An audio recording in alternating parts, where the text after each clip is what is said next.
Hello दोस्तों, स्वागत है आपका फुल टॉस एजुकेशन में। ये वो जगह है जहां हम कॉन्सेप्ट्स को बनाते हैं एकदम आसान। तो चलिए बिना देर किए आज का ये टॉपिक शुरू करते हैं। चाहे जाति प्रमाण पत्र बनवाना हो, आय का या फिर निवास का, ये नई जानकारी जानना बेहद जरूरी हो गया है।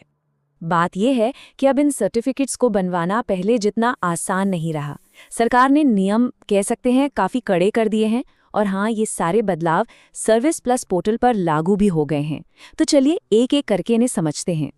तो सबसे पहले बात करते हैं जाति प्रमाण पत्र की। आखिर इसके लिए अब कौन से नए दस्तावेज लगेंगे, आइए देखते हैं। देखिए, पहले जहां कुछ ही दस्तावेजों से काम चल जाता था, वहीं अब प्रमाणित वंशावली से जुड़े दस्तावेज मतलब सर्टिफाइड एंसेस्ट्रल डॉक्यूमेंट्स अनिवार्य हो गए हैं और ये सच में एक बहुत बड़ा बदलाव है। तो सवाल ये है कि आप कौन कौन से दस्तावेज चाहिए होंगे। देखिए, लिस्ट में है खतियान, जो कि जमीन का एक पुराना आधिकारिक रिकॉर्ड होता है, या फिर दान पत्र की कॉपी, या जमीन से जुड़ा कोई भी दूसरा सरकारी दस्तावेज। अच्छा, अगर कोई भूमिहीन है और सरकार से जमीन मिली है तो उसके कागजात भी चलेंगे। एक बात याद रखनी है कि इनमें से कोई एक दस्तावेज देना अब जरूरी है। लेकिन एक बहुत बड़ा सवाल उठता है कि अगर इनमें से कोई भी दस्तावेज ना हो तो क्या होगा। तो घबराने की जरूरत नहीं है। इसके लिए भी एक रास्ता है, स्थल निरीक्षण, यानी कि एक साइट इंस्पेक्शन।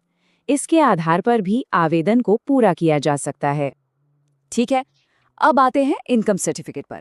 देखते हैं कि यहाँ क्या बदला है और सरकार ने इस प्रक्रिया को कैसे और मजबूत बनाया है। जाति प्रमाण पत्र की तरह ही यहाँ भी अब आय का एक पुख्ता सबूत देना होगा। पहले की तरह बस कुछ ही दस्तावेजों से काम नहीं चलने वाला। तो क्या क्या दे सकते हैं, जैसे कि सैलरी स्लिप हो गई, पेंशन के कागजात, इनकम टैक्स रिटर्न या आय से जुड़ा कोई भी दूसरा सर्टिफिकेट। इनमें से कम एक दस्तावेज तो अपलोड करना ही होगा। और आखिर में चलिए देखते हैं रेजिडेंस सर्टिफिकेट के बारे में।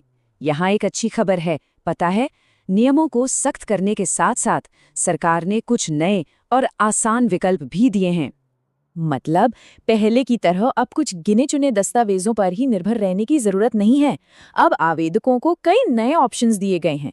इससे उन लोगों को काफी मदद मिलेगी जिनके पास कोई एक खास दस्तावेज नहीं होता।